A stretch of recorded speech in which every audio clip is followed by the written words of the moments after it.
We conceived our one and only when we were 34 years old and 35 years old, and the pregnancy and delivery were a breeze back in the day. About a year after our son was born, when he was in his toddler years, we started having a lot of parenting disagreements that began taking a toll on our relationship. Things became more complicated and worse when we both lost our fathers over the next 2 years. In addition, our son developed the condition of febrile seizures that made the 3rd year of his life very difficult and stressful to handle.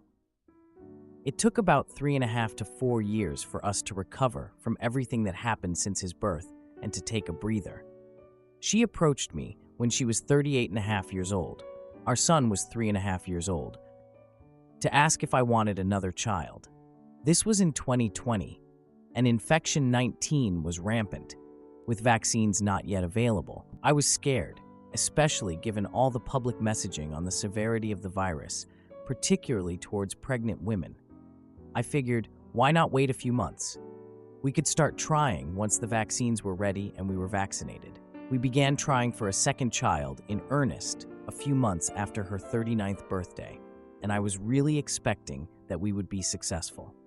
I know everyone is different, but a lot of women I know, including my mom, had a child after their 40th birthday, and I felt that if it even took a few months to conceive, we should still have one last chance at conceiving.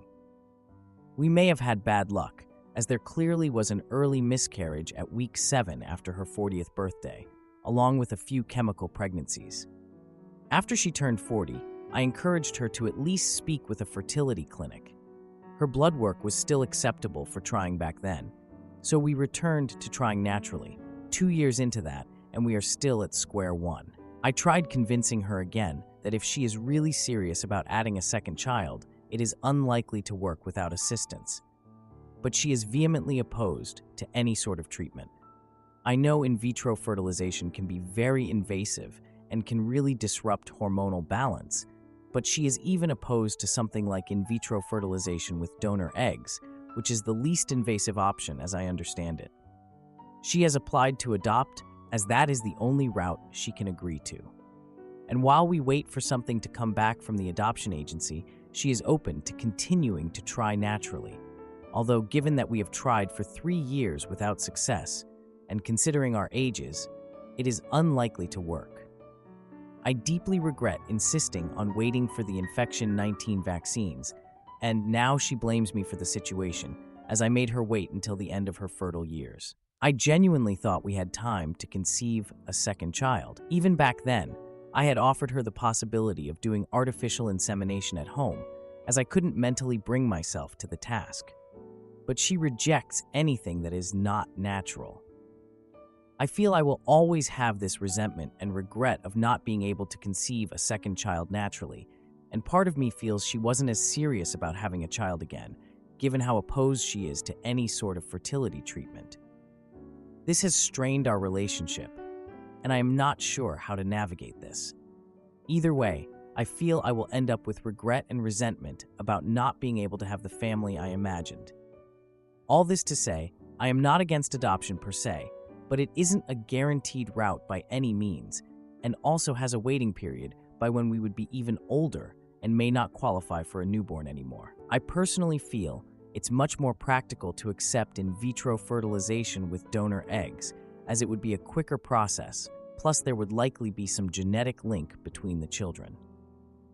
To add, I recently completed a sperm analysis, and while most factors were normal, morphology was borderline. The fertility doctor didn't think that could be a real issue, given that we have a living child, and most likely it is my wife's age that is the factor here. Any suggestions on how I could help myself and what would be the best way to navigate this? Now, for a few comments before the update. Comment 1. It sounds to me like you've never been tested. Why? Why haven't you both gone to a fertility clinic after 3 years of trying for a pregnancy and not having success? The fact you are talking about in vitro fertilization with donor eggs is a little odd to me. I personally know a lot of couples who have gone through fertility issues, and the treatment protocol is always the same. First, check the sperm because it's non-invasive. At the same time, ensure ovulation is actually happening. If it is not, induce it with medication. If that is unsuccessful, intrauterine insemination, unless you are not a candidate for some reason. At that time, you would start talking about in vitro fertilization with your own or donor eggs. So you missed a lot of far less invasive steps. Neither of you have given this the appropriate attention it needs, and you are correct at 42, her options are incredibly limited. But you both need to go to a fertility clinic together to understand what those options are, and then get couples therapy to deal with the resentment of blaming each other for not trying. In reality, you have no idea if a few months would have made a difference, but you need to work through the resentment with a professional. Comment 2. I'm not sure why you think in vitro fertilization with donor eggs is the obvious choice. If you want to have biological children, that's not the only intervention that could be considered. It's also not in any way quick, inexpensive, or a guarantee, so I don't understand you using those points as reasons it is better than adoption. I could understand trying in vitro fertilization with her own eggs if you wanted another child that is biologically both of yours. But personally, I don't understand going through the grueling process of in vitro fertilization, pregnancy, and childbirth to get a child that I am not biologically related to when adoption skips all the worst parts of that to get the same result. That's a lot to want to put your wife through. Now, for the update. 3 days after the last post, my partner and I sat down for dinner at home. The atmosphere was awkward, to say the least, after all our recent discussions about kids. No one was really saying much. I was just trying to get through dinner without losing it when my partner's phone rang. It was a call from the adoption agency. She stepped outside to take the call, leaving me to finish my meal alone. Honestly, I wouldn't say it was a bad thing. I needed a moment of peace after everything that had been going on. After a while, she came back with a smile on her face, and that's when she told me they had matched her with a potential birth mother.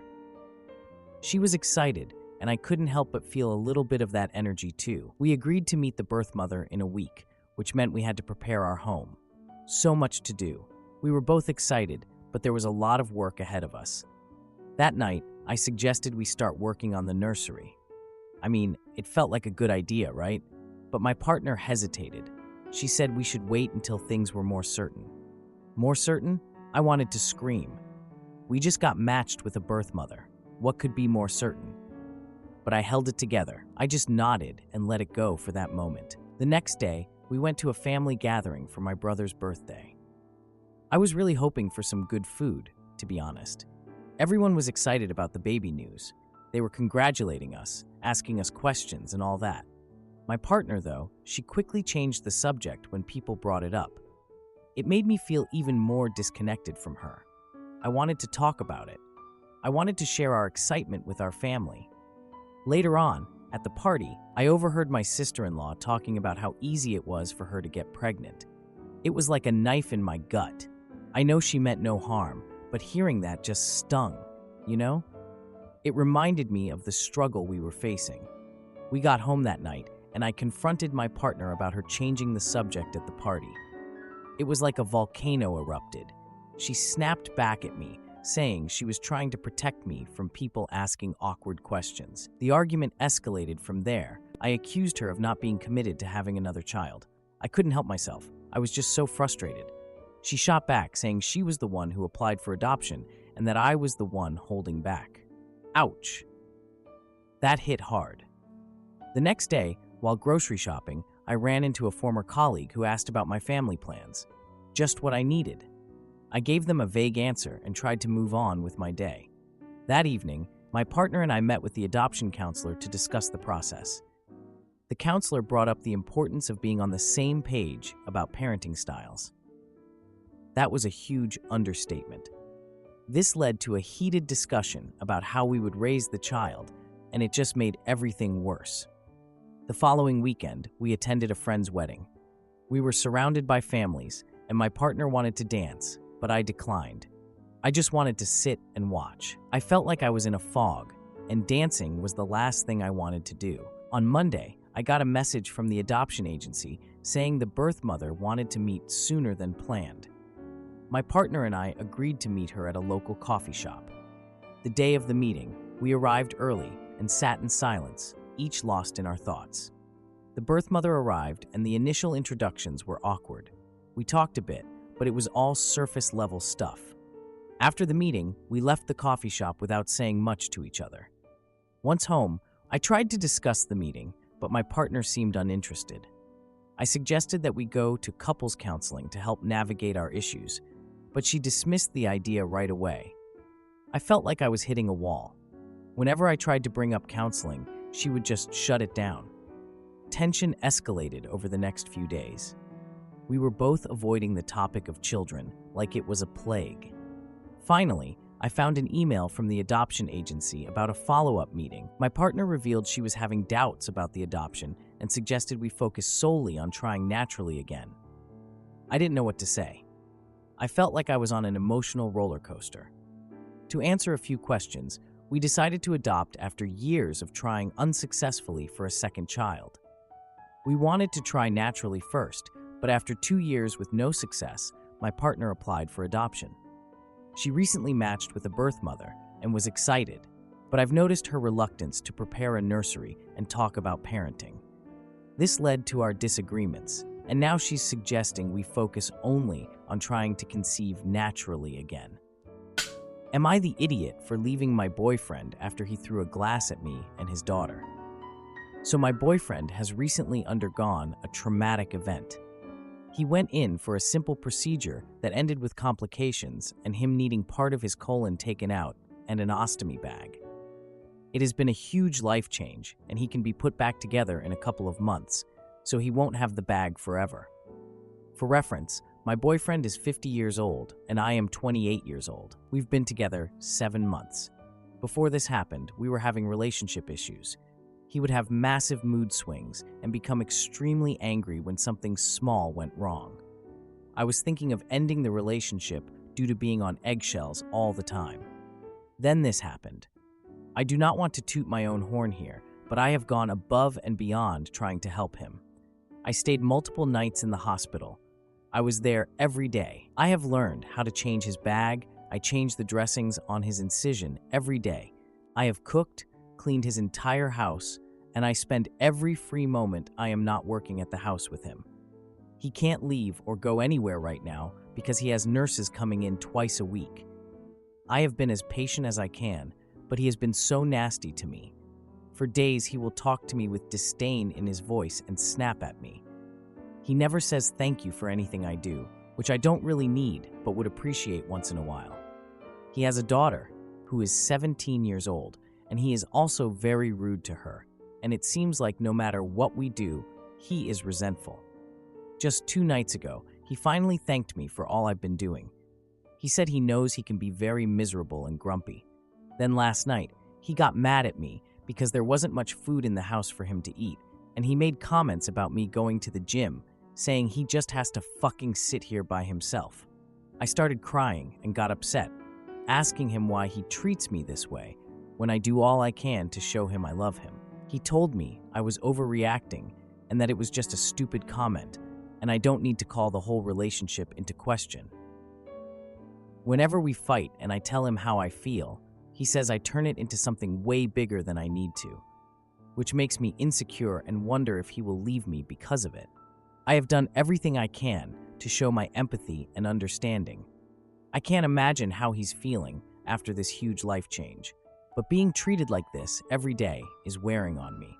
He has friends that call often, and he's always so pleasant and kind to them on the phone, but only 2 have come to visit briefly in the 3 weeks he has now been home from the hospital. I am just feeling drained and would love any and all advice. Has anyone else experienced this? Now for a few comments before the update. Comment 1. Yeah, if it were just after the surgery complications, I would say there's a potential future for your relationship. But you were already feeling like this was an issue, and his recovery has only exacerbated his worst qualities.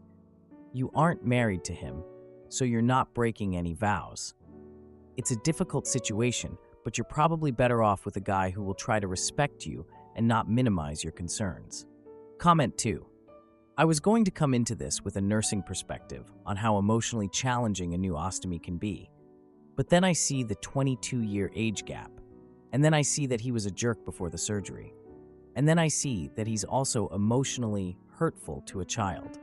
So the sympathy goes away, and I can only tell you that you don't deserve to be treated that way, and you deserve to find better. Now, for the update. Here's the update you all asked for.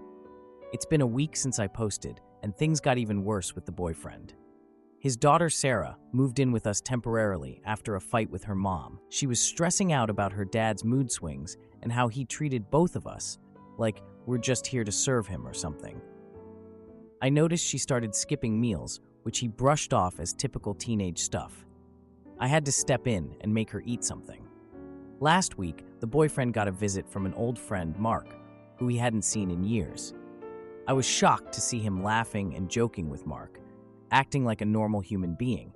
I mean, why can't he act like that with us? Mark suggested going out for drinks this weekend, and I declined because I had to be with Sarah. The boyfriend insisted on going, saying he needed a break, and left for the night. Sarah looked relieved when he went, like she couldn't take his intensity anymore.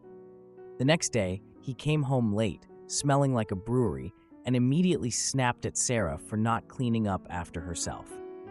I was done at this point, so I confronted him about his tone, and he accused me of not understanding him. Sarah started spending more time in her room, avoiding both of us. This weekend, he was even more all over the place. We started arguing over the dumbest things, like the dishes. I decided to plan a family dinner, hoping to bring back some normalcy. I invited Sarah and his sister, who had been supportive in the past. The boyfriend agreed to the dinner, but later forgot, leading to another fight. On the day of the dinner, he was nowhere to be found. He finally came home hours late, claiming he went to help a friend move furniture. The dinner was tense, and his sister pulled me aside to express concern about his drinking. Sarah quietly revealed she overheard her dad talking to Mark about feeling trapped and wanting to escape. He showed up halfway through dinner, looking messy and acting like he didn't want to be there. I decided to address his absence directly in front of everyone. He exploded, saying he didn't ask for anyone's help and that he didn't want to be treated like a child. After the dinner, Sarah approached me and asked if she could stay with me for a few days. I agreed, seeing this as a chance to protect her from her dad's mood swings. He noticed Sarah's absence and demanded to know where she was. I calmly explained that she needed space while he worked on himself. He went on a rant about how I was manipulating their daughter against him. A few days later, I discovered he'd been lying about his whereabouts. I found messages on his phone from Mark discussing plans to go out again. When he came home and saw me with his phone, he immediately started an argument. During the fight, he threw a glass and it shattered against the wall. I took Sarah and left the apartment, staying at my parents' house. He sent a stream of angry texts demanding I return, but I ignored them. After a couple of days, he showed up at my parents' house, visibly upset. I confronted him about the shattered glass and his behavior. He tried to apologize, but ended up blaming me for everything. I revealed I had recorded the fight, which I did out of frustration. He laughed, but I told him I would share it with family if he didn't change. He dismissed my threat, thinking I wouldn't go through with it. I sent the recording to both his sister and Sarah, making sure they understood the situation. His sister called him immediately, demanding he seek help or else. Sarah decided she didn't want to live with him anymore, which made me feel good about my decision to keep her safe. His behavior continued to spiral, but now he's facing consequences from his family. I'm just grateful I made the right choice for me and Sarah. I thought I was being a bad influence on her by wanting her to stay with me, but honestly, I feel like we're both on the path to better things. I'm still a little worried about what will happen next with her dad, but I know his family is going to hold him accountable now. We both deserve to be safe and treated with respect. Thanks to all of you, I feel like I can keep moving forward. Take care, everyone. Edit. Sarah's mom reached out, and we had a conversation about everything. She expressed gratitude for looking out for her daughter and offered to help with anything needed. Sarah opened up to her mom about her dad, and they decided to get family therapy to work through their issues. On the other hand, my boyfriend's sister has been supportive, helping me understand his past trauma that might explain his behavior. I'm still processing it all, but feel ready for the next step. Am I the idiot for breaking up with my emotionally dependent girlfriend via text and then confronting her about the rumors she spread about me? My girlfriend and I have been together for just over 3 months now, and I don't wish for things to go any further, but I feel stuck and trapped with her. She thinks I'm the perfect one for her and has already said she wants me to propose and be the father of her children. After the first month, we started spending every day together, including sleeping over at each other's places. Recently, the last 2 months have been spent entirely at her place, and anytime I ask to go home or mention having time to myself, it always ends in an argument with her, saying things along the lines of, "I don't care about her or want to spend time with her." At the start of the relationship, things were great and it was everything I wanted until time went on and true colors started to show. I started to realize she's not the one I want to spend my life with. Not only this, but I don't feel as though I'm interested in a serious relationship right now either. At first, she seemed totally normal and seemed like someone I was very interested in. But as time went on, the mental issues started to show, which is now starting to affect my mental health. She is quite depressed. She hated her job when we first started dating, so I got her a job at the company I work for, which was a big mistake. And she relies on me for her happiness, which is not something I want. I enjoy having my own time and doing things on my own. She is always saying how I'm her one and only, or her all-in-one. She doesn't really have any friends or anything, and has a host of family issues, which in turn caused her to not be very close to any of her siblings or parents. She is super beautiful, sweet, kind, caring, and much more, and does a lot for me, like packing my lunch for work, etc. I want to leave, but I feel as though if I were to leave, she'd possibly go haywire, and I know it would crush her. We have a trip planned in October with my family that she is super excited for and has talked about nearly every day since it was planned, and I don't know if I should try to end things now or after the trip. She has only paid for her flight, which was about $250 that I can easily reimburse her for. I have paid for everything else. Over the last 3 weeks, I've been feeling like I don't want this to continue, but I'm not sure what to do or how to do it. I have all of my clothes and my gaming computer at her house and have tried coming up with excuses to at least get the computer back to mine, but it fails every time. I have talked to close friends and coworkers who are much wiser than I am and are in my department about this, and they all essentially say, I just need to do it and stop being a coward about it, which I agree with, but wanted to gather more opinions. Yes, I know I want the relationship to end, but how do I escape? What do I tell her without ruining her? Before or after the trip? Would it be better to do it in person or over text? Any help would be greatly appreciated, please. To add, reposted with removed words due to getting taken down. Now, for a few comments before the update. Comment 1. Just be honest. She is moving too fast for you and saying things you wouldn't say until you've been with someone for at least 2 years. It gives you the impression that it is not genuine or that you will not be able to provide what she so clearly wants. And you think it is unfair to leave her dangling with someone not able to move at the speed she does. Comment 2. You say, Name, this isn't working. You are moving way too fast for me, and I am no longer interested in continuing this relationship. And then you do not mess around with a back and forth. You block her. Yes, it will suck. Yes, she's going to lose her temper. That's her issue, because not one word you typed is normal. Now, for the update. A couple weeks ago, I decided to end things with my girlfriend Olivia. I was thinking about it for a while, and I finally decided to do it over text. I know, but honestly, I just couldn't see her face and do the whole thing in person. So I sent this super concise text saying I needed space and that we weren't really compatible. Super simple, right? Well, Olivia did not take it like that. She responded with a long message asking if I was serious and begging me to talk to her. I didn't answer her for hours because I just felt the weight of the whole thing. Eventually, I turned my phone off just to avoid any more drama. It was a lot. The next day, I went to her apartment to grab my gaming computer because it was still there. I knocked on the door, and of course, she didn't answer at first. After a few minutes, she finally opened the door, looking totally disheveled and upset. The atmosphere was just awkward and heavy, and I wanted to get my stuff and leave as quickly as possible. I started grabbing my things, and she just started crying and asked me why I was leaving her. I tried to explain again, but she interrupted me and said I was abandoning her when she needed me the most.